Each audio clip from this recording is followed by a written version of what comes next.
Sekarang Papua jadi hotspot internasional. Karena sangat mungkin Indonesia mengalami instabilitas dimulai dari Papua. Kenapa? Karena Papua itu ada di dalam kondisi hak asasi manusia yang parah, makin lama makin parah. Sekarang pemerintah Indonesia menghalangi, bahkan wartawan bisa lapor di sini. Kalau itu terjadi dan Amerika bilang, oke, kita terapkan no-fly zone di atas Papua. Gak boleh ada satu pesawat mendarat di situ. Mendarat ditembak. Jadi Papua itu adalah hotspot. Papua itu ada bara yang tiba-tiba bisa meledak karena kegagalan Jakarta untuk membaca apa yang terjadi di Papua. Jadi kita lagi bicara tentang ketegangan politik di Indonesia. Karena mungkin sekali pemilu itu jadi kacau. Jadi tetap aja ada usaha untuk mencari celah supaya pemilu itu bisa dikendalikan oleh istana. Kalau nggak terjadi dan kecurangan di Papua misalnya dimulai di hari pertama pemilu. Kita tidak tahu bagaimana Papua itu jadi mainan politisi Jakarta. Lalu itu jadi isu internasional. Maka instabilitas bisa dimulai dari Papua.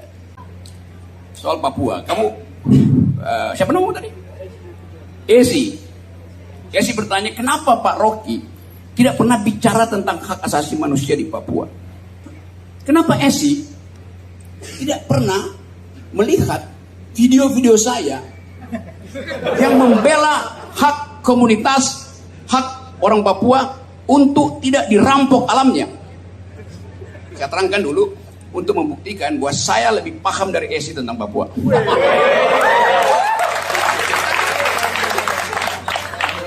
Esi, berapa luas hutan Papua?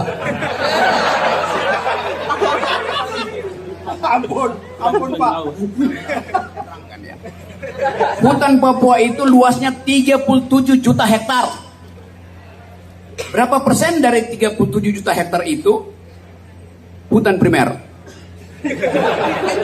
Orang tahu, 80% hutan primer. Berapa jenis mamalia yang ada di Papua? Ada 600 jenis mamalia di Papua. Berapa jenis serangga yang ada di Papua? Ada 2000 jenis serangga di Papua. Berapa jumlah masyarakat ada di Papua? Hampir 2 juta. 500. Jadi salah dulu kau. Anda bayangkan, satu waktu saya naik ke Gunung Siklop. Tahu Gunung Siklop sih? Tahu. Gimana letak Gunung Siklop? Jayapura. Di kota Jayapura. Sentani bukan Jayapura sih. Berapa tinggi Gunung Sentani? Kurang tahu. Gunung Sentani itu tingginya kira-kira 2.200 meter. Satu waktu saya naik Gunung Sentani. Gunung Sentani itu persis ada di depan Gunung Siklop itu persis ada di depan Bandara Sentani. Apa yang membuat Gunung Siklop itu terkenal?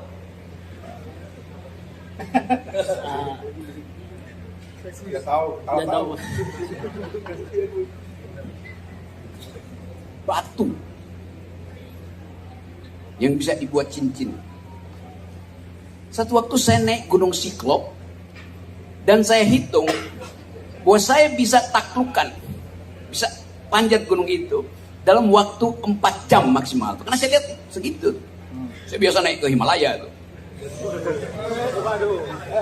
Jadi saya anggap 4 jam. Yang terjadi apa? Saya mesti butuh waktu 15-16 jam untuk tiba di puncak. Kenapa begitu?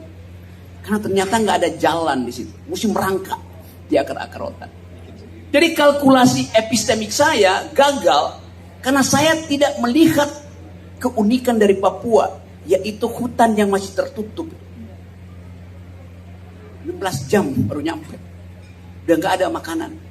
Di atas Papua, di atas Gunung Siklop itu, saya menemukan sesuatu yang unik. Itu 2 hari lagi, itu malam Natal di Papua. Lalu teman-teman anak muda Papua ajak saya untuk beribadah di gunung itu. Yang datang adalah Kristen, ada Muslim. Doa Natal itu dibacakan oleh seorang Muslim perempuan dari Jawa. Jadi Anda bayangkan pengetahuan saya itu mendasar tentang Papua. Ada toleransi di situ. Dan itu menunjukkan bahwa ada kesepakatan untuk menganggap bahwa kehidupan kita harus dirawat dengan saling menghormati keyakinan. Sekarang Papua jadi hotspot internasional. Karena sangat mungkin Indonesia mengalami instabilitas dimulai dari Papua. Kenapa? Karena Papua itu ada di dalam kondisi hak asasi manusia yang parah, makin lama makin parah. Anda bayangkan kalau terjadi krisis politik di kawasan Pasifik, Papua akan jadi tempat pertama intelijen militer Amerika beroperasi, karena di situ ada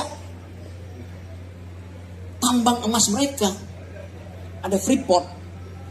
Itu yang menerangkan mengapa Amerika bisa memaksa Port Moresby, Papua Nugini, sehingga sekarang pelabuhan udara dan pelabuhan laut Papua Nugini boleh didarati oleh pesawat-pesawat Amerika yang hanya butuh kira-kira 1 jam untuk ke Papua. Jadi Anda bayangkan kalau terjadi krisis politik dan Indonesia diminta untuk menentukan sikap, proksi Amerika atau proksi Cina. Kalau kita bilang nggak menjawab pun itu dianggap, bagi Amerika kalau ada pertanyaan itu Indonesia nggak menjawab artinya Indonesia proksi Cina. Maka dimulailah kasak-kusuk diplomasi di Papua misalnya. Eskalasi pelanggaran HAM dinaikkan, maka ada alasan Amerika untuk mengatakan perlu intervensi humanitarian di Papua yang sekarang terus-menerus jadi sinyal internasional tentang pelanggaran HAM. Apa artinya intervensi humanitarian intervention? Ini ada anak-anak HI. Artinya ada hak Amerika untuk mengatakan bahwa demi kemanusiaan tidak boleh ada yang menghalangi bantuan internasional masuk ke Papua. Sekarang pemerintah Indonesia menghalangi, bahkan wartawan bisa lapor di situ. Kalau itu terjadi dan Amerika bilang, oke, kita terapkan no-fly zone di atas Papua, gak boleh ada satu pesawat mendarat di situ. Mendarat ditembak. Jadi Papua itu adalah hotspot. Papua itu adalah bara yang tiba-tiba bisa meledak menjadi persoalan karena kegagalan Jakarta untuk membaca apa yang terjadi di Papua. Anak-anak Papua itu lebih cepat mengetahui apa yang terjadi karena mereka langsung dapat informasi dari hutan.